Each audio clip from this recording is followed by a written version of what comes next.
সম্মানিত ভাইয়েরা, আল্লাহর রহমত প্রাপ্ত বান্দা আমরা যদি হতে চাই, তাহলে রহমত লাভ করার জন্য কিছু কাজ আমাকে আপনাকে করতে হবে। তাহলে রহমত দিয়ে ভরপুর করে দিবেন তিনি আমার কে? আল্লাহ। এক রাত তো আমি ভূমিকায় বেশি যাচ্ছি না, সোজা আমি আলোচনার দিকে যাচ্ছি। 15টা উপায়ে আমরা কোরআনকে সামনে রেখে যেটা বলতে চাচ্ছি, 15টা উপায়ে আল্লাহর রহমত লাভ করা সম্ভব। কয়টা উপায় বলেন তো? আবার বলেন, কয়টা? আমি কি একটাও বলেছি? আমি একটা একটা করে আজকে আমি আস্তে আস্তে করে, খুব বেশি সময় নেব না, হয়তো একটু শর্ট করে করে আমি 15টা বিষয়, 15টা উপায় আমি আজকে আপনাদের সামনে উপস্থাপন করবো। ওয়া তৌফিকি ইল্লা বিল্লাহ আলাইহি তাওয়াক্কালতু ওয়া ইলাইহি উনীব। আমি চেষ্টা করি, আমার প্রায় 26 থেকে 27 বছর এই মাহফিল অঙ্গনে আমার বিচরণ, আমি কখনো অযাচিত, অতিরিক্ত, বেহুদা, বাজে কোনো শব্দ বা বাজে কোনো বাক্য, বাজে কোনো ওয়ার্ড আমি আমার আলোচনায় নিয়ে আসি না। কারণ ইমানদার হতে হলে নামাজের পরে যে গুণটা থাকা দরকার সেটা হলো ওয়াল্লাযীনা হুম আনিল লাগবি মুরিদুন, যারা বাজে কথা, অতিরঞ্জিত কথা যারা মুখ থেকে যারা এড়িয়ে রাখবে, যাদের মুখ থেকে বের হবে না, যারা বাজে কথা থেকে মুখটাকে হেফাজত করবে, তারা হচ্ছে মুমিন। বলি আলহামদুলিল্লাহ। মানুষের গুনাহ হয়, যত অঙ্গ আছে মানুষের দেহের ভিতরে সবচেয়ে বেশি গুনাহ হয় দুটো অঙ্গ দিয়ে, একটা হলো জিহ্বা আর একটা হলো গোপনাঙ্গ। এই দুটো অঙ্গকে যদি কেউ নিয়ন্ত্রণ করতে পারে, জান্নাত তার হাতের মুঠোয়। জোরে বলি সুবহানাল্লাহ। মান আযমানু লি মা বাইনা লিহইয়াইহি ওয়া মা বাইনা রিজলাইহি আযমানু লাহুল জান্নাহ। আমার রাসূল বলেছেন, যে ব্যক্তি দুই চোয়ালের মধ্যস্থিত বস্তু জিহ্বা এবং দুই উরুর মধ্যস্থিত বস্তু গোপনাঙ্গের যে হেফাজত করতে পারবে, আমি রাসূল নিজে তার জন্য জান্নাতের জামিন হয়ে যাব। তাহলে অযাচিত কোনো কথা মুখ থেকে যেন না বের হয়, অপ্রয়োজনীয় একটা ওয়ার্ডও যেন না বের হয়। এটা হচ্ছে ঈমানের দাবি। কিসের দাবি বলেন তো? ঈমানের দাবি। তো আমি চেষ্টা করি কোরআন থেকে হাদিস থেকে কিছু কথা বলার জন্য। ইদানিং বেশ কয়েক বছর যাবতে লক্ষ্য করছি, কিছু কিছু মাহফিলে কিছু কিছু আলোচক এত হাসানোর ঠেলায় পেটের চামড়া ব্যথা হয়ে যায়। আছে কি না? আসতে বলবেন না, আছে না নাই বলেন তো? মাহফিলটাকে তারা রঙ্গমঞ্চ বানিয়ে ফেলে। এটা ঠিক না, এটা উচিত না। কারণ এই জায়গায় থাকবে কান্না কম না কান্না বেশি? বলেন, কান্না কম না কান্না বেশি? এই দুনিয়াতে এসেছি আমরা মূলত হাসতে না কাঁদতে? আসল হাসবো কোথায় গিয়ে বলেন তো? আসল আনন্দ করব কোথায় গিয়ে বলেন? জান্নাতে। সম্মানিত ভাইরা, আসুন আমরা আল্লাহর রহমতটা পাবো কেমনে একটু খুঁজে খুঁজে বের করি কোরআন থেকে। নাম্বার 1, আমরা তাকওয়া অবলম্বন করব, ভয় করব। জীবনে এক জায়গায় ভয় করব, সেটা হচ্ছে কে? আস্তে তিনি কে বলেন তো? আল্লাহ রাব্বুল আলামিন। আল্লাহ রাব্বুল আলামিন বলেন সূরাতুল হুজুরাত আয়াত নাম্বার 13, মহান রাব্বুল আলামিন বলেন, ইয়া আইয়ুহান নাসু ইন্না খালাকনাকুম মিন যাকারিন ওয়া উনসা ওয়া জাআলনাকুম শুউবান ওয়া ক্বাবাইলা লিতাআরাফু ইন্না আকরামাকুম ইনদাল্লাহি আতকাকুম ইন্নাল্লাহা আলীমুন খাবীর। জয় বলুন আল্লাহু আকবার। হে মানব মণ্ডলী, আমি তোমাদেরকে সৃষ্টি করেছি এক নর এবং নারী থেকে, এক পুরুষ এক নারী থেকে সৃষ্টি করেছি, অর্থাৎ আদম এবং হাওয়া থেকে সৃষ্টি করেছি, এবং বিভিন্ন গোত্রে ভাগ করেছি, বিভিন্ন ভাষা দিয়েছি যেন তোমরা একে অপরকে চিনতে পারো।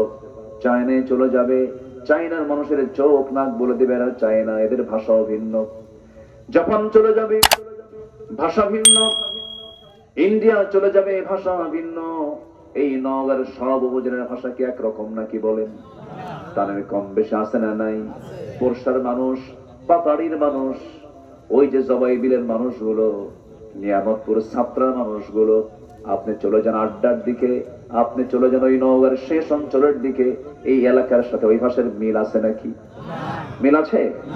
ওরা সালাম দিতে পারে না, আসসালামু আলাইকুম, আসসালামু আলাইকুম, আগে সালায়ার করে দুলাভাই, পারে না, হয় না। একই জেলা কিন্তু আল্লাহ পাক ভাষাকে চেঞ্জ করে দিয়েছেন। কেন? যে ওই এলাকার মানুষ যখন আপনার এলাকায় আসবে তখন ভাববেন যে এটা তো ওই পাতাড়ি থেকে, আড্ডা থেকে আসছে।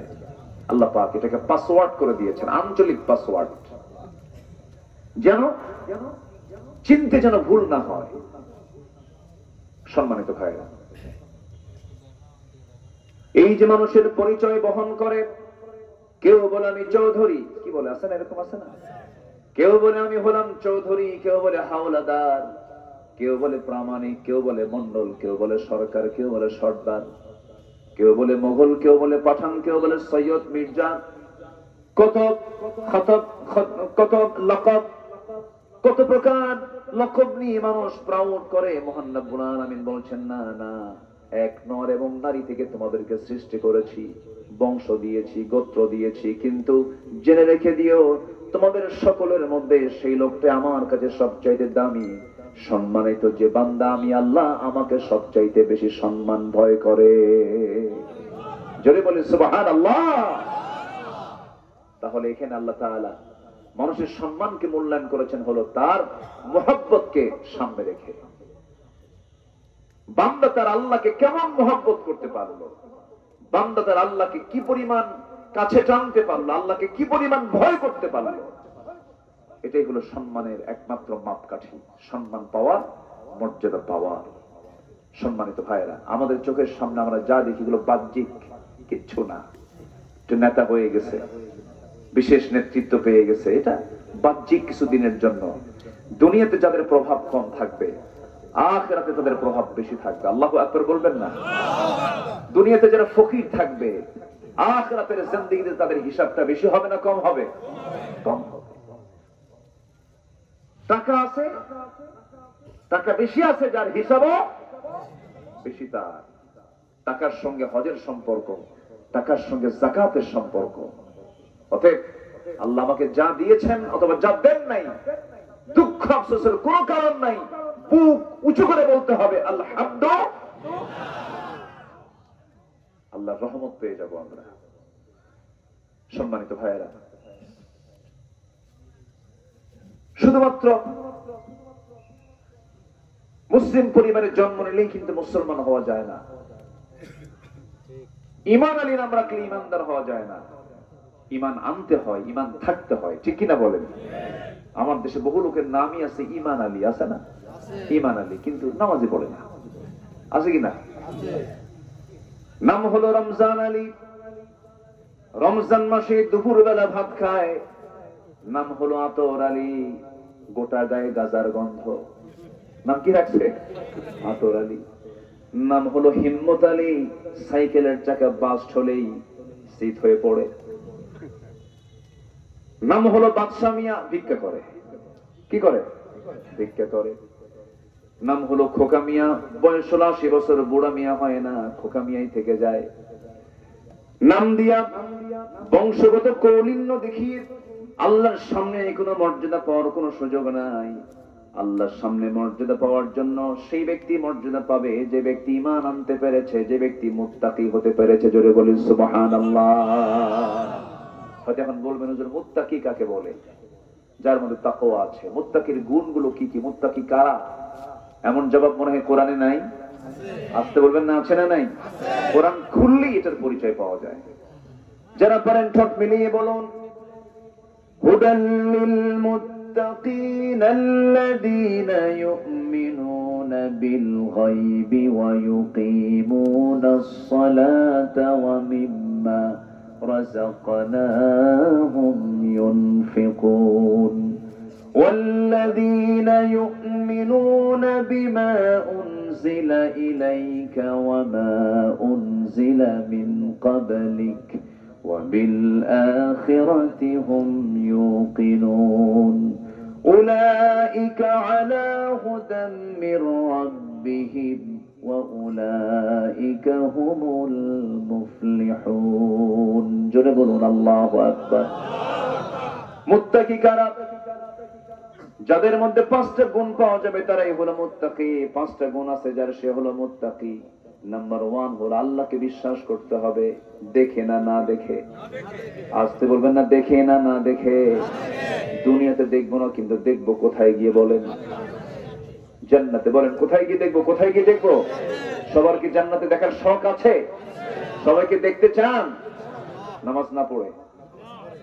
হ্যাঁ, নামাজ পড়ে দেখতে হবে। নামাজ না পড়ে কি দেখার সুযোগ আছে?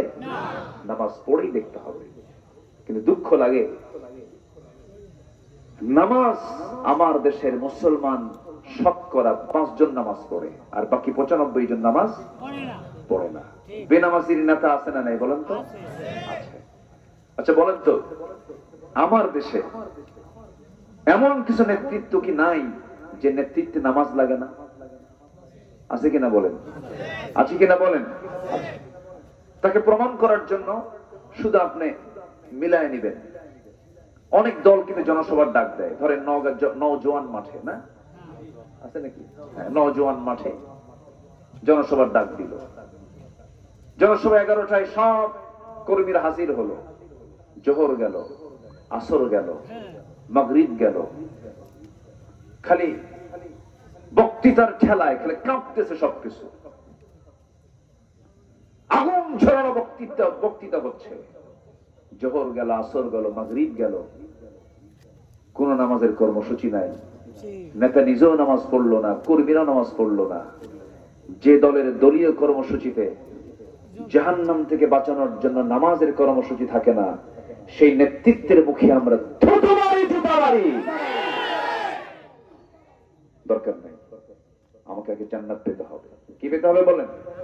জান্নাত পেতে হবে। জান্নাত পেতে হবে কি? নামাজ ছাড়ানো, নামাজ সহ। দুঃখ লাগে, বুকটা ফেটে যায়, মাত্র 5 জন নামাজ পড়ে, আর বাকি 95 জন পড়ে না। আমার দেশে বিড়ি খাওয়ার লোক তো নাই, বিড়ি খুব কম লোক খায়। বিড়ি তো স্বাস্থ্যের জন্য খুব ভালো না? হাই রে, বিড়ি খায়। বিড়ি খাওয়ার সাইজ দেখে মনে হয় জন্মই হয়েছে বিড়ি খাওয়ার জন্য। আছে না নাই বলেন তো? এত বিড়ি টানে, এত খাওয়া খায়। বহুদিন আগে এক মাহফিল ছিল আমার দেশে বহু গ্রাম, 14 গ্রাম, চট্টগ্রাম, ওইদিকে 20 গ্রাম আছে না, মাত্র 20 গ্রাম। 20 গ্রামে এক মাহফিলে গেলাম। আমি জান্নাতের নিয়ামতের আলোচনা করছিলাম। জান্নাতের মধ্যে এই নিয়ামত গুলো থাকবে, জান্নাতের ঝর্ণা থাকবে, জান্নাতের মধ্যে 4টা নহর রাখবেন আল্লাহ পাক, মধুর, দুধের, শরাবের, পানির। এরকম লম্বা সময় আমি আলোচনা করছিলাম। হঠাৎ করে এক বুড়া চাচার সামনে থেকে দাঁড়ায় বলে, হুজুর জান্নাতের তো বহু নিয়ামতের ওয়াজ করলেন, কিন্তু একটা চিন্তা আমার ভিতরে খুব বেশি তাড়া করছে। কি হুজুর? জান্নাতের সবই আছে, বিড়ি কি পাওয়া যাবে না? কি কথা কি বুঝতেছেন আপনারা? তাহলে ওনার ভিতরে ওই অখাদ্য কুখাদ্যের দিকে এত মহব্বত হয়ে গেছে যে তার টেনশন, জান্নাতে সব পেলেও বিড়ি যদি না পায় আমার জান্নাত আর জান্নাত থাকবে না। সম্মানিত ভাইয়েরা, এই জাতি নামাজ পড়ে না, কত বড় একটা অপরাধ এটা। এটা নিয়ে কারো কোনো হেডেকই নাই, কোনো চিন্তাই নাই। নামাজ না পড়া কি ছোট অপরাধ না, অনেক বড় অপরাধ। আল্লাহ তাআলা বান্দাকে প্রথম প্রশ্ন করবেন কি নিয়ে বলেন? নামাজ নিয়ে। এবং কোরআনকে প্রশ্ন করুন, কোরআন বলো জাহান্নামে যাওয়ার কারণগুলো কি? কোরআন সুন্দর করে জবাব দিচ্ছে, মা সালাকাকুম ফি সাকার ক্বালু লাম নাকু মিনাল মুসাল্লিন ওয়া লাম নাকু নুতঈমুল মিসকিন ওয়া কুন্না নাখুযু মা'আল খায়িদিন ওয়া কুন্না নুকাযযিবু বিয়াউমিদ্দিন হাত্তা আতানাল ইয়াকিন। জোরে বলুন আল্লাহু আকবার। আযান হয়েছে, আযান শুনেছি, আযানের আওয়াজ আমার কান বিদীর্ণ করে দিয়েছে, কান পর্যন্ত চলে এসেছে। ফজর পড়ি নাই, যোহর পড়ি নাই, আসর পড়ি নাই, মাগরিব পড়ি নাই। মুয়াজ্জিন আযান দিল, নামাজে হাজির হই নাই আজকে জাহান্নামে যাওয়ার জন্য একটা কারণ, এক নাম্বার হলো নামাজের জন্য আহ্বান শুনেছি কিন্তু নামাজ পড়ে না, এই জন্য আজকে আমরা জাহান্নামে। আমার বন্ধুরা এখন বলুন তো, আমার দেশের 95% মানুষ তারা কেমন করে জান্নাতে যেতে চায়? কিন্তু এখানে যদি বলি, যারা বসে আছেন অবশ্যই সবাই বলবেন জান্নাত পেতে চাই, সবাই বলবেন জান্নাত লাভ করতে চাই। জান্নাত লাভ করার জন্য জান্নাতের যে চাবিটা লাগবে, সেই জান্নাতের চাবিটা কি বলেন? আরো যারা জান্নাতের চাবি কি বলেন? নামাজ নাই। যাকে নামাজ পড়ে না, ওয়াজ হয় বেশি না নামাজ হয় বেশি? বলেন, মুসল্লি বেশি না মসজিদ বেশি? মসজিদ বেশি। ফজরের সময় মুসল্লি খুঁজে পাওয়া যায় না। বিশাল এসি শীতাতপ নিয়ন্ত্রিত মসজিদ, টাইলস দিয়ে ভরা, এত সুন্দর মসজিদ, চকচক করছে। ফজরের সময় মোট মুসল্লির সংখ্যা হলো 3 জন, ইমাম, মুয়াজ্জিন, খাদেম। চাকরি না থাকলে এই তিনটাও থাকতো না। বাস্তব বাস্তব। আর আমার নবীর মসজিদ ছিল পাকা না কাঁচা? বলেন বলেন, পাকা না কাঁচা? সেজদা দিলে পরে কপালে বালু লেগে যেত। কি আযান দিতেন বেলাল, আল্লাহু আকবার। এই তো কয়েকদিন আগে আল্লাহ পাক আমাকে মক্কা মদিনা যাওয়ার সুযোগ দিয়েছিলেন, গিয়েছিলাম। এখন তো 15-20 লক্ষ মুসলমান একসঙ্গে জামাতে নামাজ পড়তে পারে মদিনায়, কিন্তু এই মদিনার মসজিদ এত বড় ছিল না। ছোট্ট একটা মসজিদ, 2টা এতিমের কাছ থেকে রাসূল কিনে নিয়েছিলেন জায়গা। খেজুর পাতার ছাউনি আর খেজুর গাছের কাণ্ড দিয়ে রাসূল মসজিদ বানিয়েছিলেন। সেই মসজিদের খালি মুখে বেলালের আযানটা আল্লাহর আরশ আজিম পর্যন্ত পৌঁছে গেছে। ভাইরে, এত বড় নিয়ামত জান্নাত আমি নামাজ না পড়ি পাবো, এটা কেমন করে আশা করি আমরা? বলেন, কেমন করে আশা করি?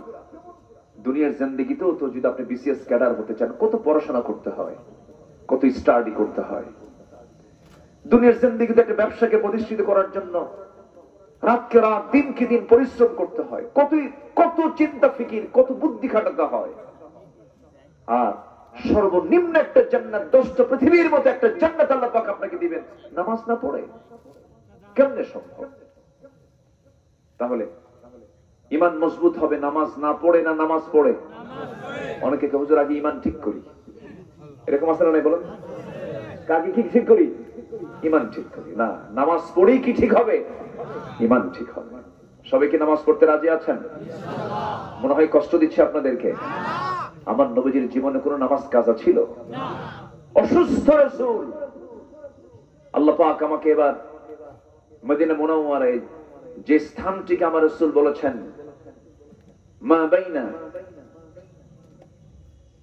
মা বাইনা বাইতি ওয়া মিম্বারি রাউদাতুম মিন রিয়াদিল জান্নাহ, আমার ঘর এবং ওই মিম্বার যেখানে আমি খুতবা দেই, এই মাঝখানে যে জায়গাটা, এই জায়গা হলো জান্নাতের টুকরা। দুনিয়াতে একটা জান্নাতের টুকরা আছে না নাই? বলেন তো। আছে। বলেছেন মুহাম্মদ সাল্লাল্লাহু, আল্লাহ পাক আমাকে এবার দীর্ঘ সময় ওখানে বসে থাকার তৌফিক দিয়েছিলেন। দীর্ঘ সময়, অনেক লং টাইম। এটা আমার দেশের কিছু প্রবাসী ভাইদের একটু চান্স দেওয়ার কারণে হয়েছে। আমার দেশের কিছু প্রবাসীরা ওখানে চাকরি করে। তো আমি যে দেখি একদম রাউদাতুম মিন রিয়াদিল জান্নাহর ভিতরে তারা দাঁড়ায় আছে, খেদমত করছে, পরিষ্কারের কাজ করছে, নাজাফার কাজ করছে। আমাকে দেখি চিনছে, ওয়াজ শুনে, হুজুর আপনি আসছেন? তো বললাম যে এখানে বেশিক্ষণ থাকবো কেমন, এই ব্যবস্থা কর। বেশিক্ষণ থাকতে দেয় না, মানে ধারাবাহিকতায় বের হয়ে যেতে হয়। আমি রাত 3টার দিকে ঢুকলাম, আমি পিছন দিকে আমাকে বসায় দিল, বলে আপনি এখানে বসেন, একটু আস্তে আস্তে সামনের দিকে আগান, আজান হয়ে যাবে কিছুক্ষণ পর। এর মধ্যে প্রায় 20-30 মিনিট আমার দেশের এই প্রবাসীরা করলো কি, ওখানে যারা প্রশাসনিক দায়িত্ব পালন করছেন তাদের কাছে গিয়ে এমন পাম দিল আমার ব্যাপারে, বললো স্যার এমন লোক আসছে আমার দেশ থেকে, বিশাল কিছু। কিন্তু আমি তো জানি আমি কি, কোন কচু, আমি তো নগণ্য, আমি তো ছোট্ট গোলাম। আমার ব্যাপারে এত কিছু বলছে। সে প্রশাসনিক কর্মকর্তা আস্তে করে মুস্তে হাসি মেরে আমার সঙ্গে সালাম বিনিময় করে বলতেছে, আপনি প্রথম কাতারে বসে পড়েন। তো প্রথম কাতারে আমার নবীর ঘরের দেওয়ালের সাথেই বসে গেলাম। রাসূল পাশে শুয়ে থাকা, মুহাম্মদ সাল্লাল্লাহু তিনি কেঁদেছেন দুনিয়াতে আমার জন্য, কবরে শুয়ে শুয়েও কাঁদছেন। কাল হাসরে সবাই নফসি নফসি বলে ব্যস্ত হয়ে পড়বে, আর আমার রাসূল শুধু উম্মতি উম্মতি বলে ব্যস্ত হয়ে পড়বেন। সেই নবীজি আমার পাশে শুয়ে থাকা, বারবার সালাম দিচ্ছে, আসসালাতু ওয়াসসালামু আলাইকা ইয়া রাসূলুল্লাহ। সেই নবীজি ওই কবরে যখন তিনি শায়িত হন, তার আগের নামাজও তার মিস হয়নি। সুবহানাল্লাহ বলবেন না? নামাজে খুব যত্নশীল ছিলেন আমার রাসূল, খুব যত্নশীল, খুব যত্ন রাখতেন। সবার আগে খোঁজ নিতেন নামাজ হয়েছে কিনা। সন্তানকে স্কুলে যেতে বলি, শাসন করি, ব্যবসার জন্য কত তাড়া দিই, দুনিয়ার কাজের জন্য কত পেরেশান হয়ে যায়, কিন্তু নিজের বিবেককে প্রশ্ন করে দেখি তো, সন্তানকে নামাজের জন্য কয়দিন বললাম, বউকে নামাজের জন্য কয়দিন বললাম, পরিবারে নামাজের তাকিদ কেমন দিলাম। সন্তানগুলো নামাজ পড়ে না, সন্তানগুলো কাঁদলে ধরে বসে চোখের পানি ফেলে ফেলে বলবেন, আমার কলিজার টুকরা সন্তানরা, তোরা যেমন আমার সাথে আজকে এই দুনিয়াতে একই ছাদের নিচে তোরা সময়টা কাটায় দিলি, আমি তোদের সঙ্গে জান্নাতে একই ছাদের নিচে একসঙ্গে সময় কাটাতে চাই, একসঙ্গে জান্নাত যেতে চাই, নামাজটা পড়। আমার বন্ধুগণ, সবাই দায়ী, সবাই দাওয়াত দিতে হবে, সবাইকে দিনের কাজ করতে হবে। কোরআন শুধু আলেমদের জন্য নাজিল হয় নাই, কোরআন শুধু হাফেজদের জন্য নাজিল হয় নাই, কোরআন সবার জন্য নাজিল হয়েছে, হুদাল লিন্নাস ওয়া বাইয়িনাতিন মিনাল হুদা ওয়াল ফুরকান। আমার নবীজি নামাজের এত গুরুত্ব দিয়েছেন, রাসূল মারা যাবেন, আম্মা জান আয়েশার ঘরেই তার ইন্তেকাল হয়েছে। আম্মা জান আয়েশার ঘরে আমার নবীর স্ত্রী আম্মা জান আয়েশার উরুতে মাথা রেখে রাসূল শেষ নিঃশ্বাস ত্যাগ করেছেন। রাসূল যখন দুনিয়া থেকে বিদায় নেবেন, সেই সময় সর্বশেষ শব্দ চয়ন করেছেন, আয়েশা, আমার উম্মতের জন্য বড় পেরেশান রে আমি, আমার উম্মতকে বলে দিবা আমার উম্মতরা যেন অন্তত কখনো 5 ওয়াক্ত নামাজ না ছেড়ে দেয়। জোরে বলি সুবহানাল্লাহ। কয়েকটা নামাজ বলেন তো? 5 ওয়াক্ত নামাজ। আমার নবীজি উঠতে পারেন না, নবীজির প্রচন্ড মাথা ব্যথা, নবীজির প্রচন্ড জ্বর, মুখ চোখগুলো গরম হয়ে গেছে, লাল হয়ে গেছে, একবার কপাল গরম হচ্ছে, একবার ঘেমে যাচ্ছেন আমার রাসূল। ইতিমধ্যে সাইয়েদনা বেলাল যখন কাদা কাদা কণ্ঠে যখন আযান দিয়েছেন, আমার নবীজি একাকী দাঁড়ানোর চেষ্টা করছিলেন, কিন্তু দাঁড়াতে নিয়ে মাথা চক্কর মেরে পড়ে যাবে, আম্মা জান আয়েশা তাকে ধরে ফেললেন, হুজুর আপনি তো পারছেন না। রাসূল বলছেন, আয়েশা রে, জামাতে নামাজ পড়ার সুযোগ বুঝে আমি আর পেলাম না। আফসোস করছেন, জামাতে পড়লাম, মনে হয় আমি জামাতে নামাজ পড়তে পারবো না আয়েশা, আমি আর পারতেছি না। ওরে আয়েশা, আমার বন্ধু আবু বকরকে বলে দাও, আমার বন্ধু আবু বকর যেন আমার মুসল্লায় দাঁড়ায় জামাতের নামাজটা আদায় করে নেয়। এই কথা যখন জানিয়ে দেওয়া হলো সাহাবাদের মাঝে, সাহাবাদের মধ্যে কান্নার রোল পড়ে গেছে, আহারে রাসূলের পিছনে বুঝে আর নামাজ পড়তে পারবো না। সাহাবীরাও কান্দে, সেই কান্নার আওয়াজ আমার নবীর কানে চলে এলো আম্মা জান আয়েশার ঘরে থেকে। সব কাঁদতেছে, আমার রাসূল বলছেন, আয়েশা রে, নামাজটা শুরু হয়ে গেছে, সাহাবীরা কান্দে কেন, আমারে দেখাও। জানালার কাছে চলে গেলেন, উকি মেরে দেখলেন নবীজির চোখের কোনা বেয়ে বেয়ে টপ টপ করে পানি পড়ছে, গাল ভিজে যাচ্ছে। রাসূল কাঁদতেছেন, আম্মা জান আয়েশা তার চোখের পানিগুলো হাত দিয়ে মুছে দিচ্ছেন, আর বলছেন, ইয়া রাসূলুল্লাহ, আপনার উম্মতরা সিজদায় পড়ে পড়ে আল্লাহর হক আদায় করছে, নামাজ পড়ছে, আপনি কেন কাঁদেন? রাসূল বলছেন, আয়েশা রে, আমার এই চোখের পানি দুঃখের না, এই চোখের পানি আমার চরম আনন্দের পানি। জানো আয়েশা, এই নামাজ কায়েমের সংগ্রাম করতে গিয়ে আমার দাঁত কাফেররা ভেঙে দিয়েছে, দেখো দাঁত নাই, আমার কোমর ভেঙে দিয়েছে খন্দকে, তায়েফে মেরে মেরে এই যে দাগ, এই যে দাগ, এই যে দাগ, গোটা শরীর আমার দাগ হয়ে গেছে আয়েশা। মক্কার মানুষগুলো নামাজ পড়তে দেয় নাই, রুকুতে চলে গেছে, এই গোটা পিঠের উপরে উটের পচানারি ভরি চাপায়া দিয়েছে। এত কষ্ট করে সেই নামাজ রাষ্ট্রীয় পর্যায়ে আজকে কায়েম হয়ে গেছে, এই জন্য আয়েশা রে, চরম আনন্দে আমার চোখ দিয়ে পানি বের হয়ে গেছে। আম্মা জান আয়েশা একদিন বলছেন, ইয়া রাসূলুল্লাহ, আপনি আমার জন্য একটু দোয়া করুন। আমার নবীজি হাত উঁচু করে দোয়া করছেন, আল্লাহ আমার আয়েশা আগের পরের সমস্ত গুনাহগুলো তুমি আল্লাহ মাফ করে দাও। এই দোয়া করার সঙ্গে সঙ্গে আম্মা জান আয়েশা এতটাই খুশি হয়ে গেলেন। রাসূল বলছেন, আয়েশা তুমি এত খুশি হলে কেন? তিনি বলছেন, ইয়া রাসূলুল্লাহ, আমার জীবনের শ্রেষ্ঠ দিন, আপনি আমার জন্য এমন দোয়া করেছেন, আমার জীবনে আর কোনো গুনাহ নাই। রাসূল বলছেন, আয়েশা রে, এই দোয়া শুধু তোমার জন্য করি না, আমি প্রত্যেকটা দিন আমার সব উম্মতের জন্য এই দোয়াটা করি। জোরে বলি সুবহানাল্লাহ। আমরা কাকে ভয় করব? কাকে কাকে কাকে? আল্লাহকে। এক নাম্বার গুণ হচ্ছে তাকওয়া অর্জন করব। জোরে বলি ইনশাআল্লাহ। আর জোরে বলি ইনশাআল্লাহ। আল্লাহর ভয়ে নামাজ পড়বো। কয় ওয়াক্ত? 5 ওয়াক্ত নামাজ। বোনকে বলবো, ভাইকে বলবো, ছেলেকে বলবো, মেয়েকে বলবো, মাকে বলবো, সবাইকে বলবো, আসো না জাহান্নাম থেকে বাঁচার জন্য নামাজে দাঁড়ায় যায়। পরিবারকে নামাজ দিয়ে সাজিয়ে ফেলবো। জোরে বলি ইনশাআল্লাহ। রাজি আছেন তো সবাই? রহমত পেতে হলে 15টা উপায়। কয় নাম্বার বললাম? রহমত পাওয়ার জন্য তাকওয়া। রহমত পাওয়ার জন্য কি? তাকওয়া। নাম্বার 2, আমি খুবই খুশি একটা লোক নড়াচড়া করছেন না। এত ভদ্রচিত আচরণ আপনাদের আমাকে খুবই আনন্দ দিচ্ছে। আমি খুব তৃপ্তি বোধ করছি। এত রাত হওয়ার পরেও একটা লোকের কোনো নড়াচড়া নেই। আমি আল্লাহ শুকরিয়া আদায় করছি, আলহামদুলিল্লাহ। এটা যেন শেষ পর্যন্ত অব্যাহত থাকে, আল্লাহ কবুল করুন। জোরে বলি আমিন। কারণ শ্রেষ্ঠ জায়গা হলো এখন কোরআনের মাহফিল। এর চাইতে শ্রেষ্ঠ জায়গার দ্বিতীয় কোথাও নাই। এখান থেকে উঠে যাওয়া মানে আমার জন্য প্লাস না মাইনাস? মাইনাস। আমরা মাইনাস পজিশনে যেতে চাই না। বসুন, আমরা থাকবো। ঘড়িটা আজকে দেখবে কে? আপনি দেখবেন না আমি দেখবো? বলেন বলেন, ঘড়ি দেখার দায়িত্ব কারে দিবেন? আমাকে দিবেন তো? জুমার দিন খতিব খুতবা দেয় আর ঘড়ি দেখে মুসল্লি, আছে না? 1:31 বাজে দেখে হুজুর তাড়াতাড়ি শেষ করেন, ঘড়ি দেখতেছেন। এগুলো বেকুব, ঠিক না। সম্মানিত ভাইয়েরা, একটু আমাকে সময় দেন। সময় লাগবে তো, যেহেতু উঠেছি বসে একটু কথা বলবো ইনশাআল্লাহ। রাজি আছেন তো ইনশাআল্লাহ? আপনি আমার কথাগুলো শুনছেন না, আমার প্রত্যেকের শব্দ চয়ন, প্রত্যেকটা কথা আগামীকালকের ভিতরে কোটি কোটি মানুষের কাছে আমার এই আলোচনার মেসেজটা সব জায়গায় চলে যাবে। একটু বসো। নাম্বার 2 হলো, রহমত পেতে হলে রাগ দরকার না ধৈর্য দরকার? বলেন, রাগ দরকার না ধৈর্য দরকার? ধৈর্য।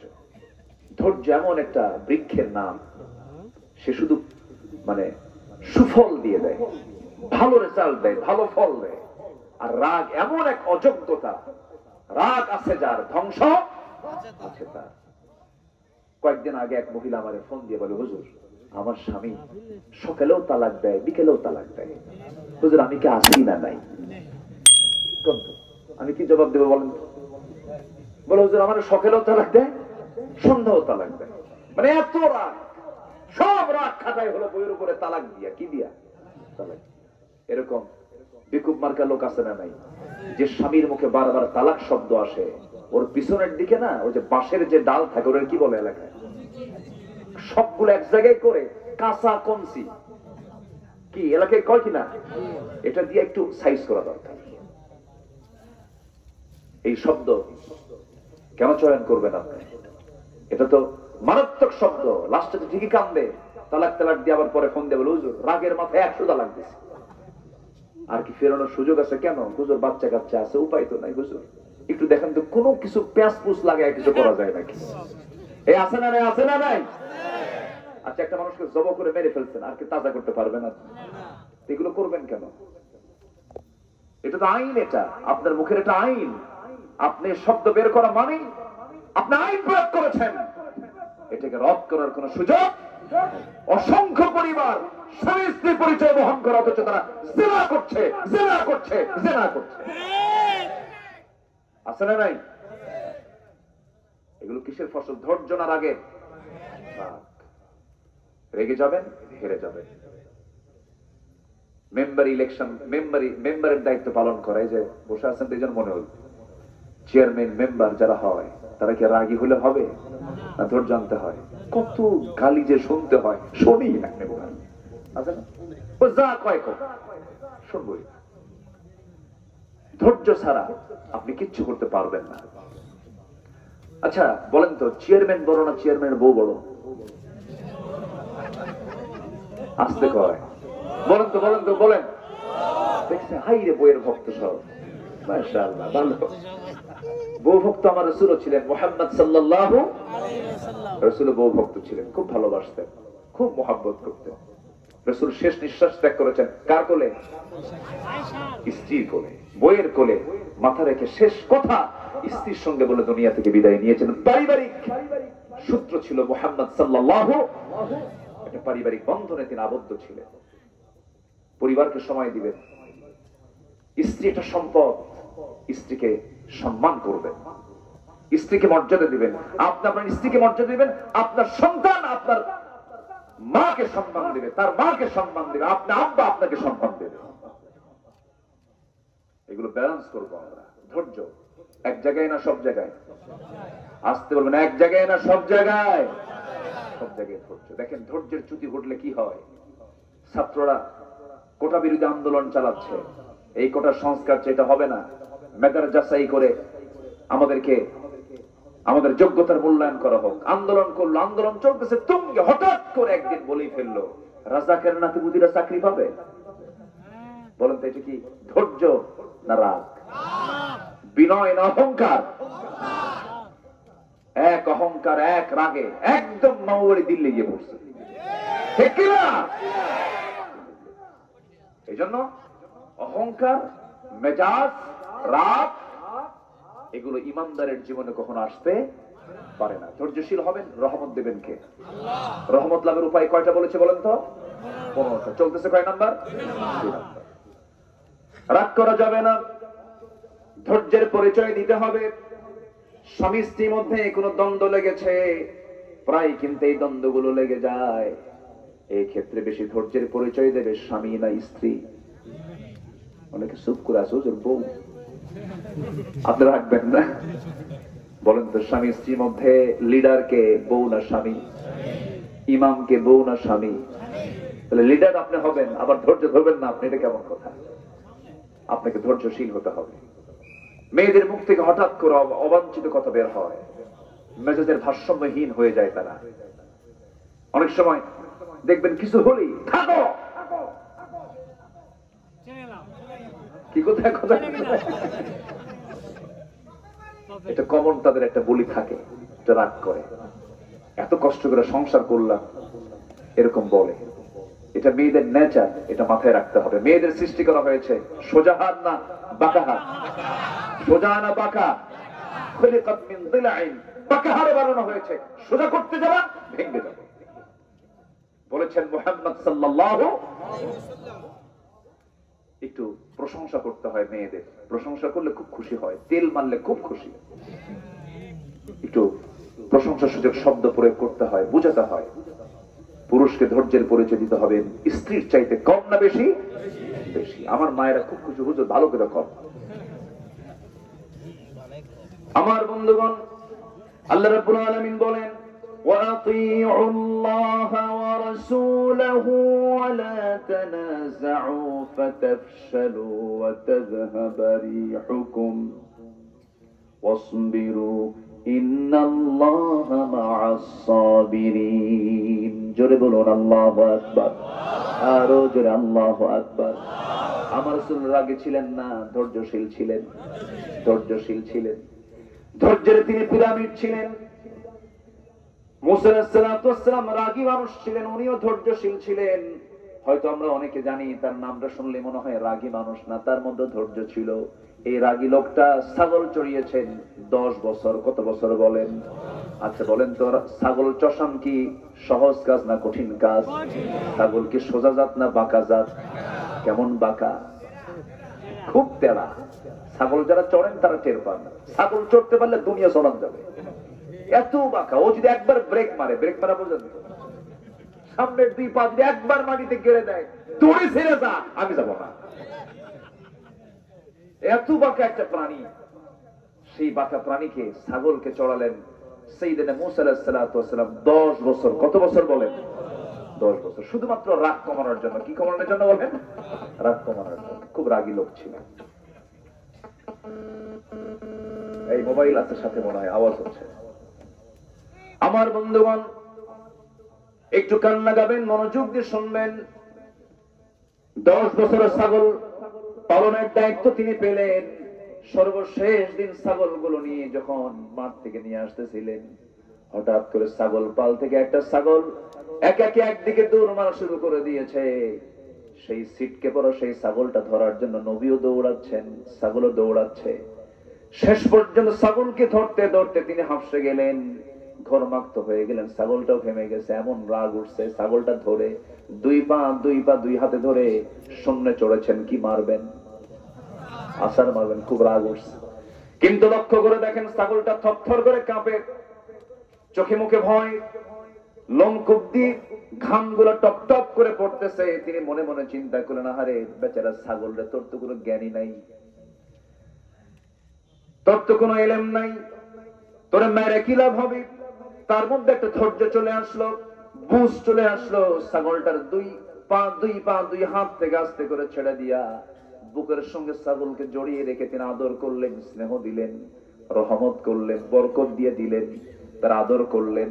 আল্লাহ বলছেন, মুসা তোমার রাগ কমে গেছে, ধৈর্যশীল হয়ে গেছে, আমি তোমার নবুয়ত দিয়ে দিলাম। এরকম সুবহানাল্লাহ। তাহলে বিয়া আগে না ধৈর্য আগে? হ্যাঁ, এটা মনে রাখেন, ধৈর্য আগে। ব্যবসা আগে না ধৈর্য আগে? ধৈর্য আগে। সব জায়গায় ধৈর্য লাগবে, ধৈর্য ছাড়া কিচ্ছু হবে না। এই যে বসে আছেন, বলেন তো ওয়াজ আগে না ধৈর্য আগে? বসে থাকতে হবে। শয়তান তো লেগে আছে, বোঝেন না? শয়তান বারবার বলে, আপনি কবেন না, বসে থাকতে হবে। ধৈর্য, আমরা ধৈর্যশীল হব। জোরে বলি ইনশাআল্লাহ। একজন নবীর গায়ে 18 বছর ঘা ছিল, ঘা, গন্ধ, পোকা। কে বলেন তো? বলেন কে কে কে? আইয়ুব আলাইহিস সালাম। কোনদিন কি তিনি ধৈর্যহীনতার পরিচয় দিয়েছেন? একবার কি বলেছেন, আল্লাহ তুমি কি করলা? এটা বলছেন? পরিবার চলে গেছে, সংসার ওলটপালট হয়ে গেছে অসুস্থতায়। দুঃসময় তো সবাই থাকে না, দুঃসময় সবাই থাকে, অনেকে দৌড় মারে। দৌড় মারে কিনা বলেন? দৌড় মারে। ওই দুঃসময়ে কেউ তার পাশে ছিল না। 18 বছর ধরে এত বড় জটিল রোগে আক্রান্ত হলেন, কুষ্ঠ রোগে আক্রান্ত হলেন। আল্লাহর পয়গম্বর একটাবারও তিনি মনক্ষুণ্ণ হলেন না। কিন্তু জিহবা পর্যন্ত ঘা যখন পৌঁছে গেছে, জিহবায় লাগে। আল্লাহকে বলছে, আল্লাহ সব জায়গায় ঘা দিয়েছো, কোনো দুঃখ নাই, জিহবায় ঘা দিও না, কারণ তোমার নামের জিকির করবো কেমনে? তোমার নামের জিকিরটা আমি কেমনে করব? আল্লাহ তোমার নামের জিকির করার জন্য অন্তত জিহবাটাকে অক্ষত রেখে দাও। আল্লাহ বলেন, আইয়ুব আমি তোর সকল পরীক্ষা আমি তোর 5 নাম্বার দিয়ে দিলাম। আইয়ুব তোর হারানো যৌবন, হারানো সৌন্দর্য আমি আল্লাহ আমি তোর আবার ফেরত দিয়ে দিলাম। যেরকম সুবহানাল্লাহ। ধৈর্য। আমার ভাইরা, আমার বন্ধুগণ, এই দুনিয়াতে যত অর্জন হয়েছে ধৈর্যের মধ্যে দিয়ে অর্জন হয়েছে। ধৈর্য ছাড়া কোনো অর্জন সম্ভব নয়। ধৈর্যশীলদের সঙ্গে আল্লাহ রাব্বুল আলামিন আছেন। আল্লাহ কি সুন্দর করে বলছেন। নাম্বার 3 হলো ইবাদতে মনোনিবেশ দেওয়া। 2টা চলে গেছে, এখন আমরা আসি ইবাদতে মনোযোগী হওয়া। ইবাদত 2 প্রকার, অবহেলার ইবাদত, আরেকটা হচ্ছে মনোযোগের ইবাদত। অনেকে নামাজে দাঁড়ায় কিন্তু খেয়াল টিয়াল কিচ্ছু নাই, আছে না? এরকম আছে না? আছে না? আছে কিনা বলেন? আছে। নামাজের মজা তারা পাবে না। কোন এক রমজান মাসে আমি মদিনায় শেষ রাত্রে আমি কিয়ামুল লাইলে নামাজে দাঁড়ায় গেলাম। ইমাম সাহেব নামাজি দাঁড়ায় গেলেন, লম্বা 2 রাকাত নামাজ পড়লেন। লম্বা 2 রাকাত নামাজ আমার যতটুকু মনে পড়ে সেই দিন 40 থেকে 50 মিনিট মাত্র 2 রাকাত নামাজ তারা আদায় করতে পেরেছেন, শেষ করেছেন। যেরকম আল্লাহু আকবার। মাত্র কয় রাকাত? 40 থেকে 50 মিনিট সময় লেগেছে। নামাজের মধ্যে মজা যদি না পাওয়া যায় তাহলে কি থাকা যাবে? মজা পেতে হবে। নামাজের একটা মজা আছে, ইবাদতের একটা মজা আছে, একটা স্বাদ আছে। সেই স্বাদটা পাওয়ার জন্য সবার আগে শর্ত হলো মনোযোগ দেওয়া। কি দেওয়া বলেন তো? মনোযোগ দেওয়া। সাইয়েদনা আলী জিহাদের ময়দানে যুদ্ধ করতে গিয়ে পায়ের মধ্যে তীরবিদ্ধ হয়ে যুদ্ধ ময়দান থেকে ফিরে এসেছেন। তীর যখন ঢোকে, সোজা ঢুকে যায়, সহজে কি বের হয়? সহজে কি বের হয়? টান দিয়ে বের করার সময় কিন্তু উল্টা দিকে সহজে বের হয় না। চরম কষ্ট পাচ্ছেন তিনি। সব সাহাবীরা পরামর্শ করলো কি করা যায়। নবীর কাছে বলা হলো, হুজুর আলীর তো এই অবস্থা হয়েছে, কি করি আমরা? আমার রাসূল বলছেন, শোনো, স্বাভাবিকভাবে তোমরা তার পা থেকে তীর বের করতে পারবে না, ও কষ্ট পাবে, খুব কষ্ট, কিন্তু আমি জানি আমার আলীর নামাজের মধ্যে মনোযোগিতা কেমন আমি জানি। তোমরা আলীকে নামাজে দাঁড়াতে দাও, নামাজের মধ্যে তোমরা তার পা থেকে টান মেরে তীরটা বের করে নিবা। একটু আস্তে কন সুবহানাল্লাহ, আর জোরে কন সুবহানাল্লাহ। নামাজের মধ্যে একটু মশা পড়লে পরে আছে কিনা? আর নামাজ যদি একটু লম্বা করে, সূরা লম্বা করলে তার কোনো লোকমাত চলবে না, তাই না? তখন মানে কি গলার একটা আওয়াজ, হুজুর শেষ করে না, মনোযোগ, মনোনিবেশ হতে হবে।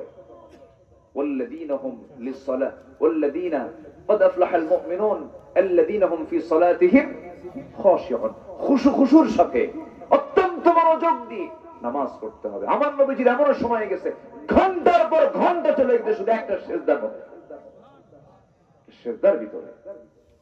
সিজদা দিলে জবাব দেন কে? আস্তে জবাব দেন কে?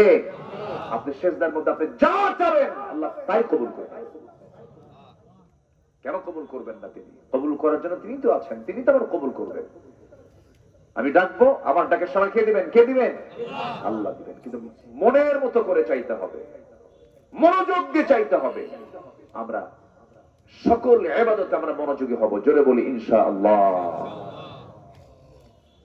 আল্লাহ রাব্বুল আলামিন বলেন, وما أمروا إلا ليعبدوا الله مخلصين له الدين حنفاء ويقيموا الصلاة ويؤتوا الزكاة وذلك دين القيمة। জোরে বলুন আল্লাহু আকবার। ইখলাস ঠিক থাকতে হবে, একমাত্র আল্লাহর জন্যই সবকিছু করতে হবে। চোখের পানি বারবার ফেলার চেষ্টা করতে হবে কার সামনে? বলেন আল্লাহর পছন্দের বান্দা তো তারাই।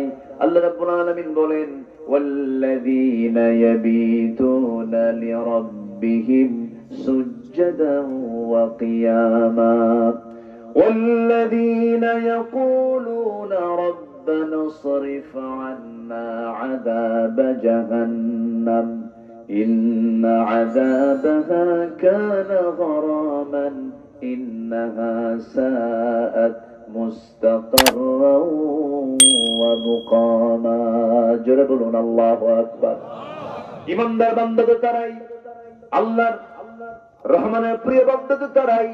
রাত যখন গভীর হয়ে যায় নরমাল বান্দাগুলো ঘুমিয়ে পড়ে, বিশেষ বান্দাগুলো সিজদায় পড়ে পড়ে ডুকরে ডুকরে শিশু বাচ্চার মতো হাউমাউ করে কাঁদে আর বলে, আল্লাহ আমারে মাফ করে দাও, অমুক দিন গুনাহটা করছি, অমুক দিন পাপটা করছি, অমুক দিন আমি অমুক পাপের সঙ্গে জড়িয়েছিলাম, আল্লাহ তুমি আমারে মাফ করে দাও। চোখের পানিগুলো যদি আল্লাহর ভয়ে যদি কোনো বান্দা ফেলতে পারে, 7 সমুদ্রের পানি দিয়ে জাহান্নামের একটা কিরণা কেউ নিভাতে পারবে না।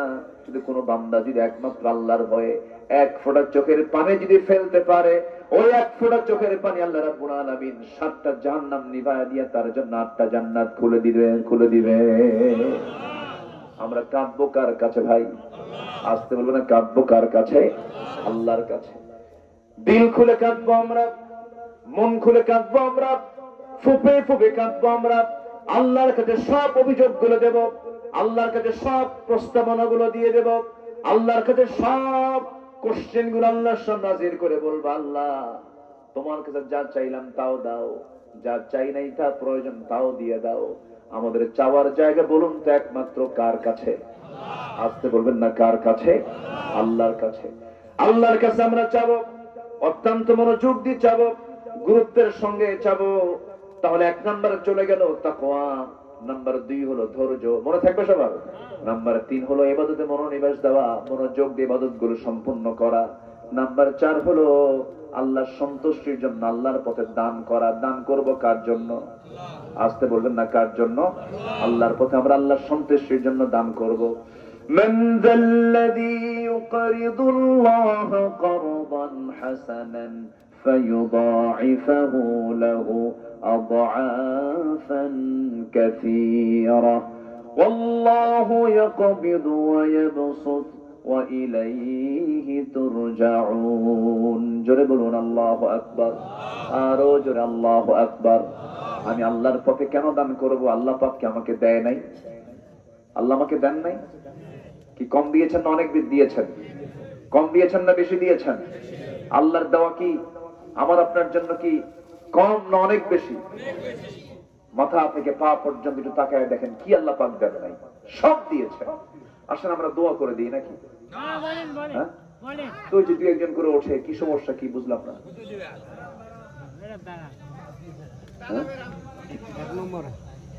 একটু বসেন, একটু বসেন, আমাকে একটু সময় দেন, আর একটু সময় দেন।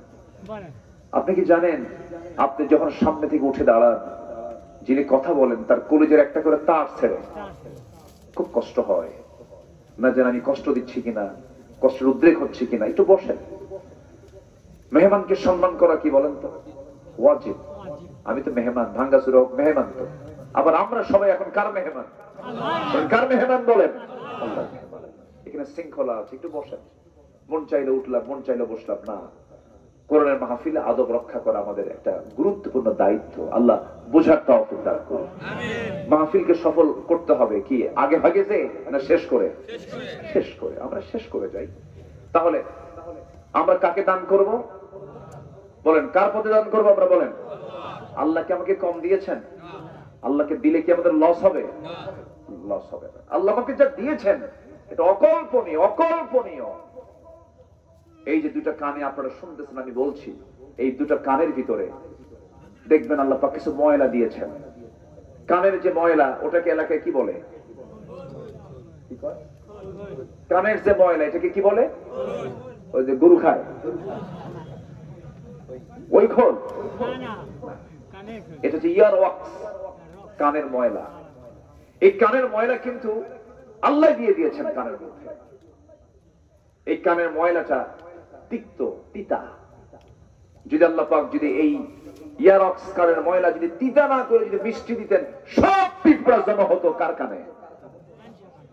সবার। আল্লাহ তাআলা কানকে সেভ করার জন্য কানের ময়লা দিয়েছেন, মিষ্টি না তিতা? তিতা দিয়েছেন, যেন বান্দার কান যেন সেভ থাকে। সুবহানাল্লাহ বলা যাবে না ভাই? যদি মিষ্টি হতো, সলিমুদ্দি ঘুমাতে নিয়ে আরেক কলিমুদ্দির পাহারা দেওয়া লাগতো, পিঁপড়া কোন দিক দিয়ে আসে? কত বড় বেকায়দা হয়ে যেত। কিন্তু আল্লাহ রাব্বুল আলামিন কানের মধ্যে এরকম তিতা দিলেন যেন কোনো পিঁপড়া না যায়, কোনো পোকামাকড় না যায়। আবার এই কান থেকে সোজা আপনি চোখে চলে আসেন। চোখ, কান, নাক, পদ্মা, মেঘনা, যমুনা যত বড় তার চেয়ে বেশি বড় হলো আমার চোখ, কান, নাক, গলা। অনেক বড় ডিপার্টমেন্ট, যেটা ইএনটি ডাক্তার যারা তারা বুঝেন। কত বড় নিয়ামত তিনি দিয়ে দিয়েছেন। দেখেন চোখ, আল্লাহ রাব্বুল আলামিন কত বড় নিয়ামত দিয়ে দিয়েছেন। এই চোখের পানি আল্লাহ রাব্বুল আলামিন লবণ করেছেন না মিঠা করেছেন? বলেন বলেন, কি করেছেন? লবণ করেছেন, খরা করেছেন। কিন্তু আমরা খাই কি পানি? কি পানি খাই? কিন্তু চোখের পানি কি হয়ে যায় বলেন? মেশিন ছাড়া। মেশিন ছাড়া লবণ হয়? তাহলে মেশিন আছে না নাই? বলেন, প্রত্যেক চোখে মেশিন আছে না নাই? বলেন। আমি খাচ্ছি মিঠা, আর চোখে জমা হচ্ছে কি পানি? লবণ পানি। লবণ পানি জমা হচ্ছে, লবণ করে দিয়েছেন। চোখটাকে লবণ পানিতে ভাসমান করেছেন। মাঝে মাঝে চোখের কোনা দিয়ে ঘুম থেকে ওঠার পরে কাতরানো চোখের কোনা দিয়ে সাদা সাদা যে সমস্ত জিনিসগুলো আমরা ময়লাগুলো দেখি, এটা হলো চোখের মলম, চোখের অয়েন্টমেন্ট। আল্লাহ রাব্বুল আলামিন যেদিন বান্দা পৃথিবীতে জন্ম নিয়েছে, মৃত্যু পর্যন্ত প্রত্যেকটা দিন বান্দার চোখকে ভালো রাখার জন্য, জীবাণু মুক্ত করার জন্য চোখের পানিকে আল্লাহ পাক লবণ করে স্থায়ী মলমের বন্দোবস্ত করে দিয়েছে। আমার বন্ধুগণ, প্রতি মিনিটে মানুষ 15 থেকে 20 বার পলক ফেলে। 15 থেকে 20 বার পলক ফেলে। এই পলক শুধু পড়েই না, বরং প্রতিটা বার পড়ার সময় অস্ত্র থেকে লিকুইড ছড়িয়ে দেয় পুরো চোখে। এর ফলে চোখ থেকে আর্দ্র ধুলাবালি, ক্ষতিকর জীবাণু থেকে মুক্ত। পলক হলো চোখের প্রাকৃতিক ওয়াইফাই, যা ঘুমের মধ্যেও চোখের সুরক্ষা নিশ্চিত করে। প্রতিদিন আমাদের চোখে গড়ে 1 মিলিলিটার অস্ত্র তৈরি হয়, যা স্বচ্ছ অথচ অত্যন্ত কার্যকর এক তরল পদার্থ। এই অস্ত্রের মধ্যে থাকে লাইসোজাইম নামের এক প্রাকৃতিক অ্যান্টিবায়োটিক, যা চোখকে ব্যাকটেরিয়ার আক্রমণ থেকে রক্ষা করে। যখন মানুষ বেদনায় ভারাক্রান্ত হয় আর আল্লাহর ভয়ে কান্দে, কাঁপতে থাকে, তখন বান্দার চক্ষু বেয়ে বেয়ে কি পড়ে বলেন? পানি বের হয়, অস্ত্র বের হয়, গালের উপর দিয়ে এটা চলে আসে। এই অস্ত্র আবার চোখের বাইরের অংশে পুষ্ট অক্সিজেন সরবরাহ করে। কর্নিয়াতে রক্তনালী থাকে না, তাই চোখকে রক্ষা করার জন্য শুকিয়ে যাওয়া সেই ব্যাকটেরিয়া ক্ষয় রোধ করে সংক্রমণ থেকে, ব্যাকটেরিয়ার আক্রমণ থেকে বান্দার চোখ আল্লাহ রাব্বুল আলামিন সম্পূর্ণ জীবাণু মুক্ত করে দেন। যেরকম সুবহানাল্লাহ। কে চালান? চোখকে চালান, চোখকে চালান। আর চোখ দিয়ে দেখে কে? আল্লাহ দেখে না? চোখ চালান কে? আর চোখ দিয়ে দেখে কে? বান্দা। আল্লাহ চোখ চালায় না, কি সুন্দর করে চালিয়ে দিয়েছেন। আমাদের দুই চোখে প্রায় 27 কোটি 40 লক্ষ ফটো রিসেপ্টর নামক নিয়োজিত শ্রমিক আল্লাহর হুকুমে তারা সর্বক্ষণ কাজ করছে। 27 কোটি 40 লাখ ফটো রিসেপ্টর। আল্লাহু আকবার বলেন। কোন কথা? কিভাবে এই চোখকে আল্লাহ পাক আমাকে সাজিয়ে দিয়েছেন, সুন্দর করে আমাকে দেখিয়ে দিয়েছেন, দেখার সুযোগ দিয়েছেন এই চোখ দিয়া। আপনি নারীর দিকে তাকায়, নারীর দিকে তাকায় আপনি অস্থির হয়ে যাচ্ছেন, নারীর জন্য পাগল হয়ে যাচ্ছেন। অথচ যে চোখ আল্লাহ বানিয়েছেন, শুকরিয়া আদায় করব নারীর না আল্লাহ। আল্লাহ এই চোখ যদি না থাকতো আমি দেখতেই পারতাম না। অবদান কার? অতএব আমরা দান করব কাকে? কার পথে খরচ করবো? কার পথে খরচ করবো বলেন? আল্লাহর পথে। এই জন্য মাঝে মাঝে সৃষ্টিগুলোকে নিয়ে একটু গবেষণা করতে হয়। আল্লাহ পাক বান্দাকে এই জন্য বলছেন, কি সুন্দর করে দেখেন, আলাম নাজআল লাহু আইনাইনি ওয়া লিসানান ওয়া শাফাতাইনি ওয়া হাদাইনাহু নাজদাইন। জোরে বলুন আল্লাহু আকবার, আরো জোরে বলুন আল্লাহু আকবার। আমার বন্ধুগণ, আল্লাহ বলছেন বান্দারে আমি টানা টানা দুইটা চক্ষু দিলাম, সুন্দর দুটি ঠোঁট দিলাম, আবার সুন্দর একটা জিহ্বা দিলাম। জিহ্বাকে আল্লাহ পাক শুকনা রেখেছেন না ভিজা রেখেছেন? বলেন বলেন বলেন। মানুষ যখন ঘুমায় তখন বুঝি শুকনা হয়ে যায় না আরো বেশি ভেজা থাকে? ভেজার ঠেলায় বালিশ ভিজা শেষ। কি ঠিক কিনা বল? বালিশে কি পড়ে? বলেন কি পড়ে? লালা পড়ে। আল্লাহু আকবার বলবেন না ভাই? আল্লাহ সারা জীবন আমার জিহ্বাকে আল্লাহ পাক ভিজায় রেখেছেন, সারা জীবন ভিজিয়ে রেখেছেন। একটু শুকনা হলে রুচি আসে? জ্বর হলে মুখ তিতা হয়ে যায়। মুখ কি হয়ে যায়? সব খাবার কি লাগে? তিতা লাগে। তখন বোঝা যায় যে হ্যাঁ, লালার কি বরকত আর জিহ্বার স্বাদের কি মজা, তখন টের পাওয়া যায়। আল্লাহ পাক বলছেন বান্দা কি সুন্দর তোকে একদম সিক্ত করা জিহ্বা দিয়েছি, ভিজানো জিহ্বা দিয়েছি, এবং সে লালাতে কোনো স্বাদ রাখি নাই। স্বাদ রাখলে তুই মিষ্টির স্বাদ পেতি না, তুই পুটির স্বাদ পেতি না। আজকে কমিটিতে খাওয়াইছে আমারে, আল্লাহ তুমি জান্নাতের খাবার খাওয়াও। খুব খাওয়াইছে আলহামদুলিল্লাহ। একদম ভর্তা থেকে শুরু করে একদম সবকিছু। কি খাবেন কি আপনি? মানে দেখার ঠেলায় খাওয়া শেষ। অনেক আয়োজন করেছে তারা। এই যে এত প্রকারের স্বাদ, কিন্তু জিহ্বা কয়টা? যদি এটা নাক বল্টু সিস্টেম হতো, ব্যাগ ভর্তি 50টা জিহ্বা নিয়ে যেতে হবে। গরু গোশত খেলে নাক বল্টু দিয়ে লাগাও। কি কথা বলছেন নাই? লাগাবেন কখন, খাবেন কখন? জিহ্বা একটা, হাজার খাবার। সুবহানাল্লাহ বলেন। আল্লাহ পাক কি নিয়ামত দিয়ে দিয়েছেন। জিহ্বা কয়টা? আর খাবার অসংখ্য।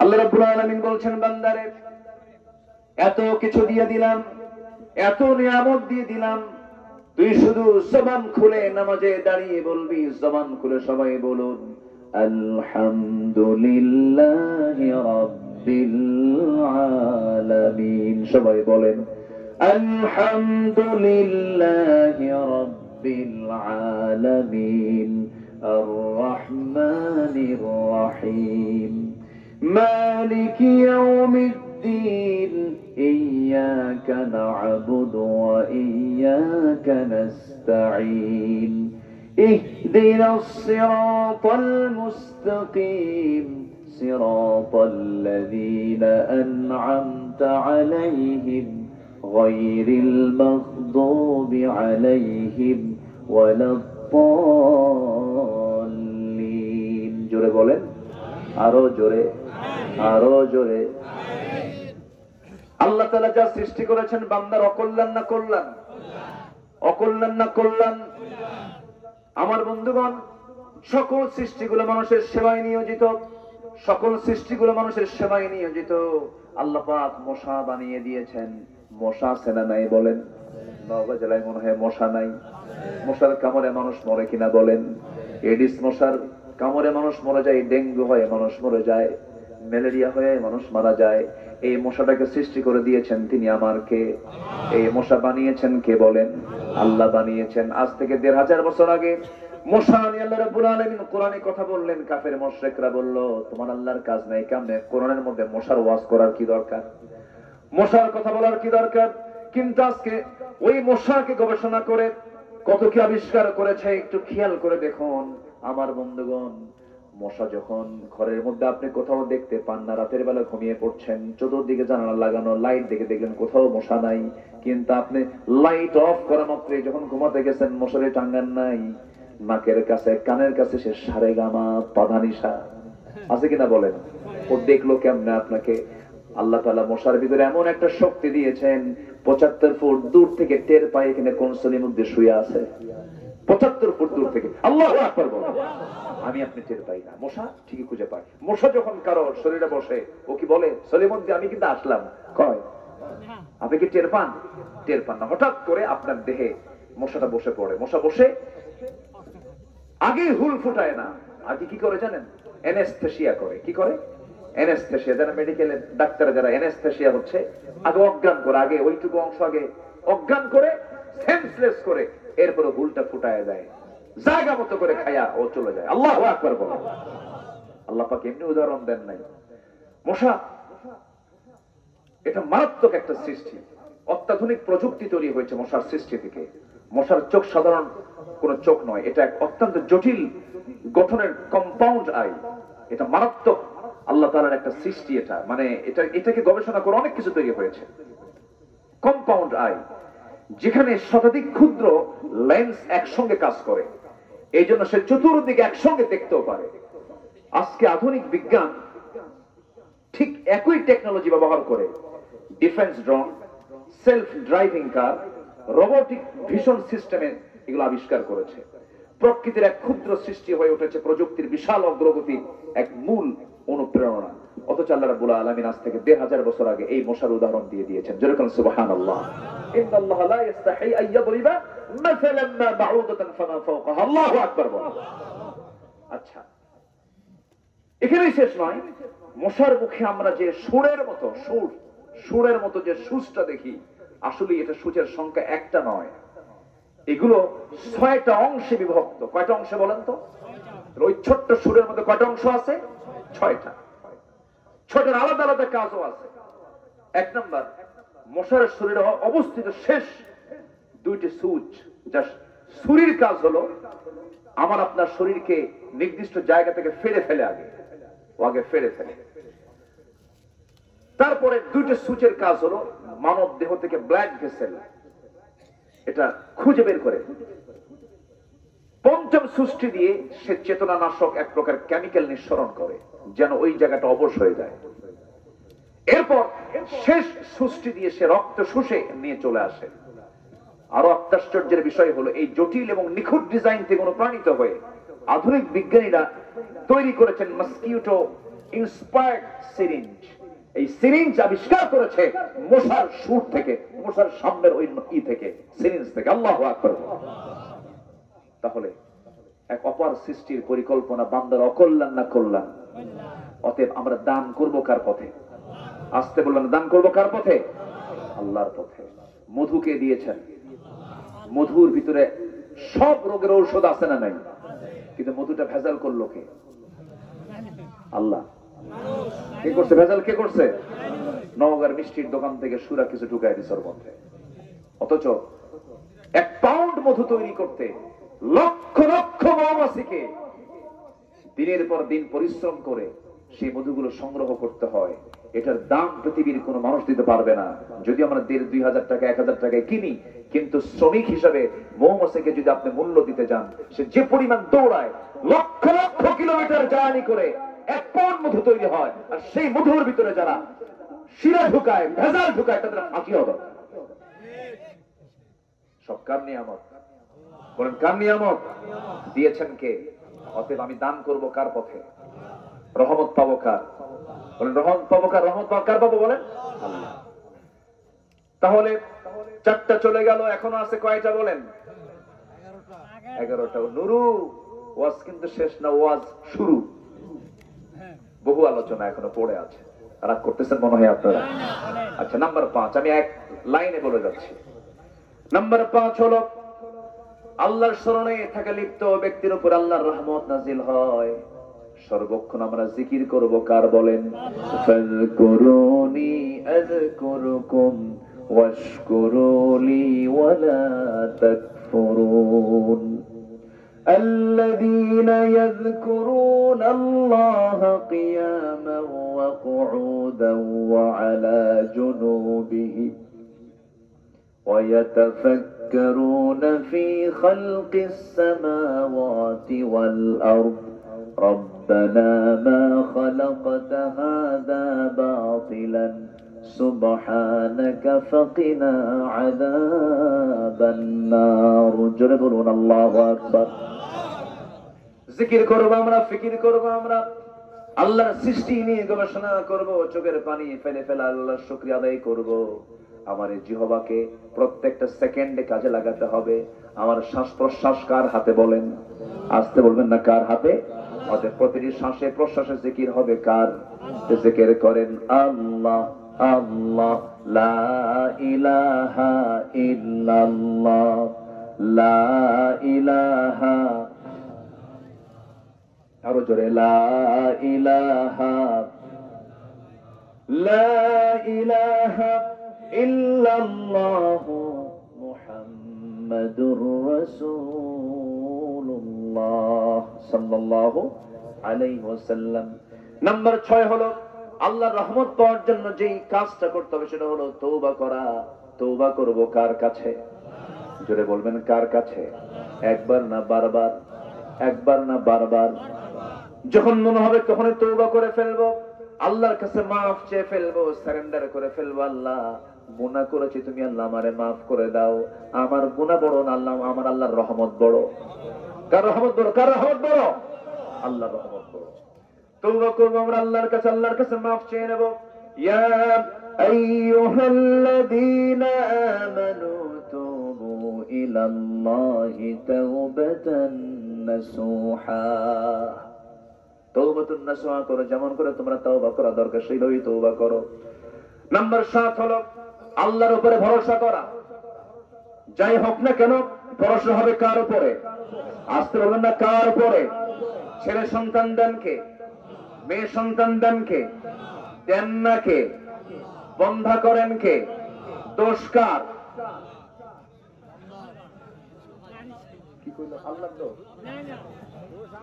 ফয়সালা কার? ফয়সালা কার? আল্লাহ। সন্তান হলে, মেয়ে হলে অভিযোগের শেষ নাই মেয়ের মার উপরে। তোর পেট পচা, আসলে এরকম বলো না? তোর পেটে ছেলে নাই। এমন কি তালাকের ঘটনা পর্যন্ত ঘটে বারবার মেয়ে হওয়ার কারণে। এত মূর্খ, এত অসভ্য কিছু বান্দা আছে না? বলেন কেন? আমার নবী কি ছেলের বাপ না মেয়ের বাপ? বলেন ছেলের বাপ না মেয়ের বাপ? মেয়েদের বাপ। আমার নবী যে মেয়েদের জন্য বাজার আগে করেছেন।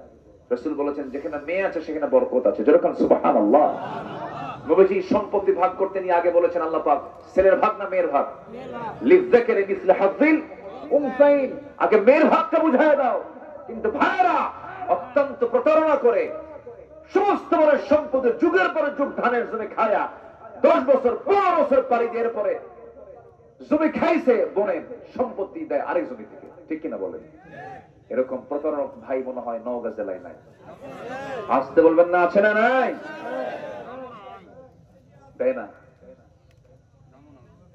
বলবো বলবো কিছু বলবো। যে উঠবে ভাববো ওই ভাইটা বোনের সম্পত্তি দেয় নাই। বোনকে সম্পত্তি দেয় না। বাপ মারা গেছে কোন দিন, মাঝে মাঝে পাম্পট্টি দেয়, একটু আসো দাওয়াত দেয়, মিষ্টি মিষ্টি খাওয়ায়। বগুড়ার দই, নাটোরের কাঁচাগোল্লা, যশোরের খই সবকিছু হাজির করে পাম্পট্টি দিয়ে থুয়ে দেয়। 2 ভরি স্বর্ণের একটা চেন দিয়া কোটি টাকার সম্পদ নেওয়ার ধান্দায় থাকে। এমন প্রতারক ভাই আছে না? বলেন তো।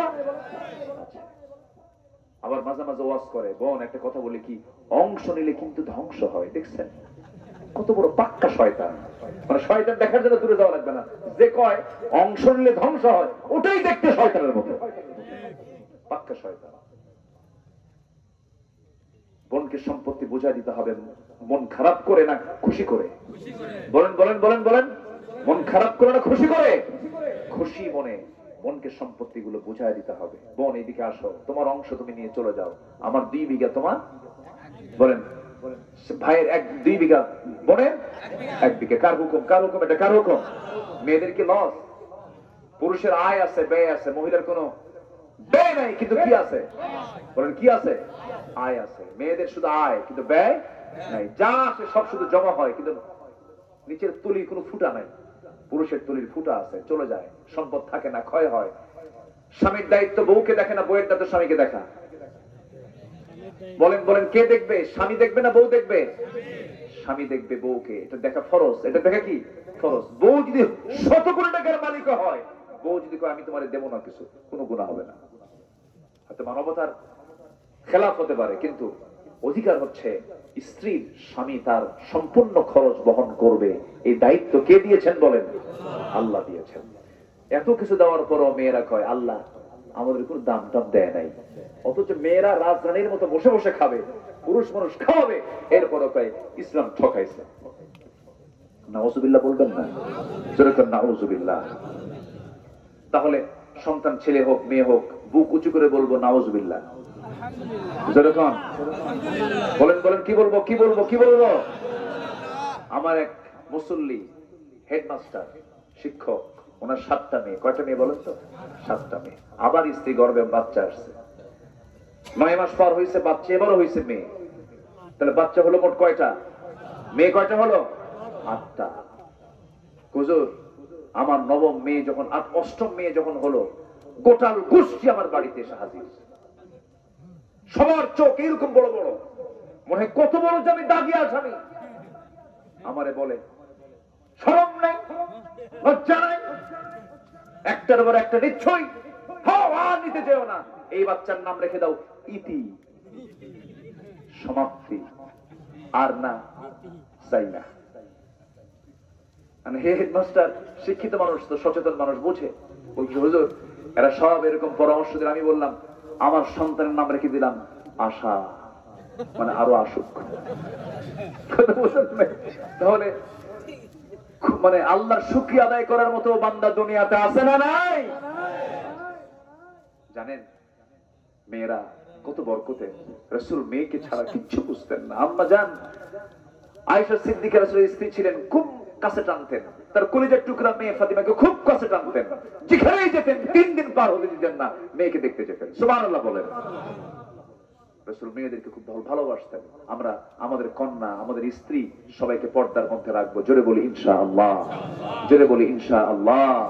তাদেরকে কখনো কষ্ট দেব না, তাদেরকে কখনো হেয় করব না, তাদেরকে কখনো ছোট চোখে দেখবো না, তাদেরকে কখনো আন্ডার এস্টিমেট করবো না, কখনো না, কখনো না, কখনো না।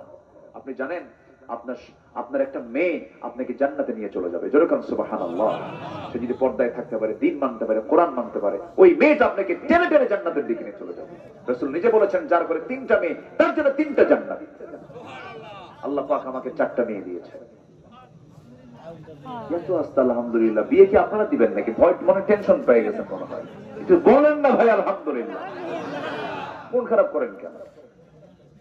জি, তাহলে ব্যবসা যাই হোক না কেন, লস লাভ, সন্তান যেটাই হোক না কেন, অসুস্থ হই না কেন, সব জায়গায় আমরা ভরসা করবো কার উপরে? আল্লাহ। তোমারই তো ফয়সালা। ওয়া ইযা আযামতা ফাতাওয়াক্কাল আলাল্লাহ, ইন্নাল্লাহা ইউহিব্বুল মুতাওয়াক্কিলিন। সূরা আলে ইমরান আয়াত নাম্বার 159। নাম্বার 8 হলো পবিত্রতা অর্জন করবে যারা, রহমত পাবে তারা। ইন্নাল্লাহা ইউহিব্বুত তাওয়াবিনা ওয়া ইউহিব্বুল মুতাতাহহিরিন। নাম্বার 9 হলো কৃতজ্ঞতা প্রকাশ করা।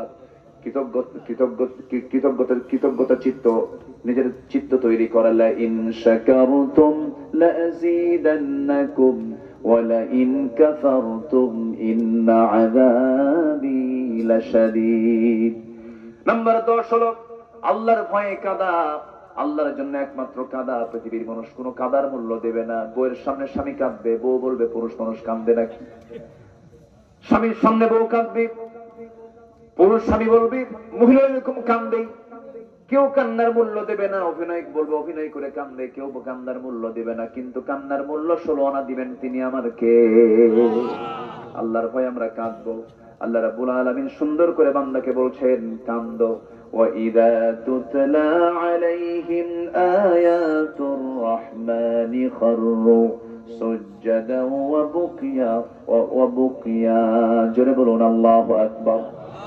আমার বন্ধুগণ, আল্লাহর জন্য কাঁদতে হবে, আল্লাহর ভয়ে কাঁদতে হবে। নাম্বার 11 হলো ধৈর্য। সালাতের মাধ্যমে আল্লাহর সাহায্য চাইতে হবে। ওয়াস্তাঈনু বিস-সাবরি ওয়াস-সালাহ ইন্নাল্লাহা মা'আস সাবিরিন। আল্লাহ রাব্বুল আলামিন রহমতে ধন্য করবেন আমাদেরকে এই সমস্ত গুণ যদি অর্জন করতে পারি।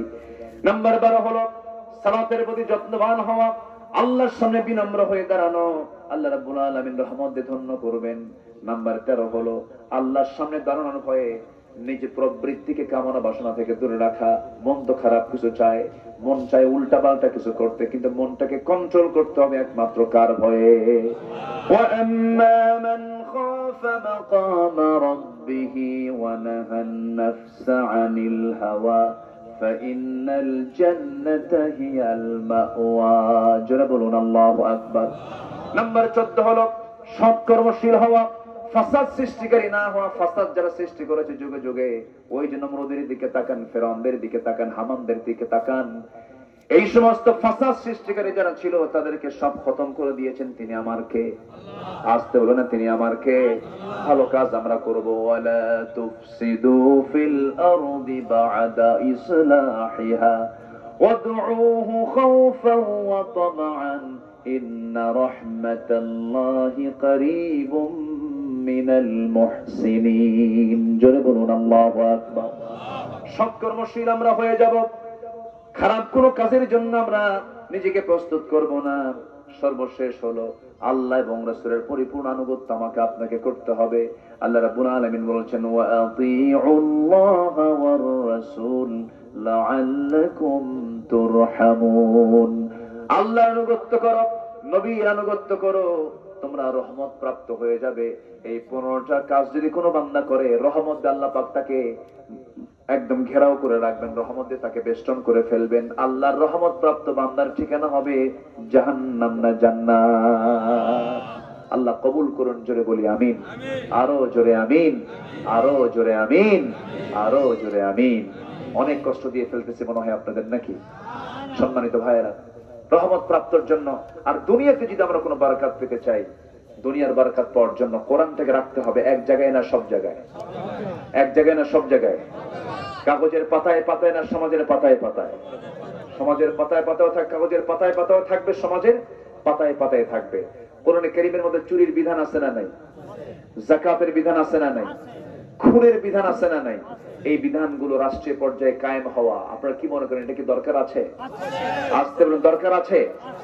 প্রয়োজন নাই এরকম মনে করার কিছু লোক আমার দেশে মুনাফিক মার্কা লোক আছে না নাই? আছে। কোরআনটাকে আমরা জায়গা মতো পৌঁছা দিতে চাই। কোরআন রাষ্ট্রীয় পর্যায়ে কায়েম হোক, সবাইকে চান? সবাইকে চান? সব দেখা শেষ, সব দেখা শেষ করে যে 54 বছরে পাকিস্তান পিরিয়ডের দেখেছি আইয়ুবের শাসন, দেখেছি দেশে মুজিবের ভাষণ, এরপর জিয়া কেটেছেন খাল, আমাদের চাচা এরশাদের তাল বেতাল, মাঝখানে 16 বছর সব নেতাদের হরতাল, সব দেখে শেষ। আগামী দেশ আমরা দেখতে চাই কোরআনের বাংলাদেশ।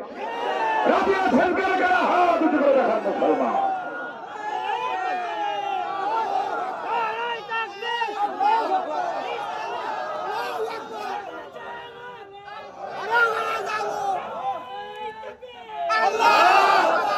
আল্লাহ কবুল করুন, জোরে বলে আমিন, আরো জোরে আমিন। আমি অনেক বিরক্ত করেছি আপনাদের, কষ্ট পেয়েছেন মনে হয়? কষ্ট পেয়েছেন?